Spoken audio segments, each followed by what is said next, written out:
This wine is called Air Guitar.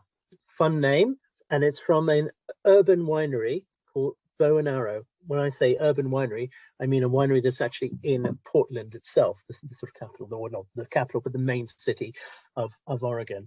And the person behind this wine is a guy called Scott Frank. And a lot of the wine's names and labels play on the fact that he's also a DJ. And his other string to his bow is the fact that he's an importer of natural wines from France. And in a way, he's so influenced by his love of French wine that in a way he's taken Oregon to more what I call Loiregan. Basically, his love of the Loire, particularly. These are the producers that he ships, and he makes incredibly Loire-tasting white and red wines using grape varieties that perhaps we don't expect to find in Oregon. So Air Guitar itself is Cabernet Franc, 60%, and Cabernet Sauvignon, unbelievably for Oregon, not a lot of Cabernet Sauvignon grown, 40%.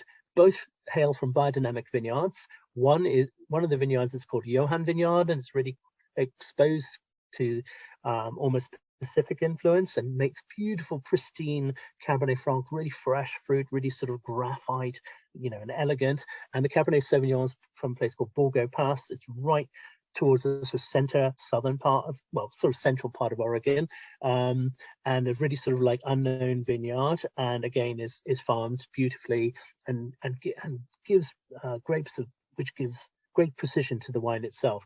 So Air Guitar is a classic. In France, we would call this an Anjou Village Rouge, basically, where they do mix Cabernet Sauvignon and Cabernet Franc. Cabernet Franc is actually the father of Cabernet Sauvignon, but it tastes the Loire. It's got this it's slightly earthy. It's got sort of like reddish fruit, a touch of purple fruit, very fine tannins.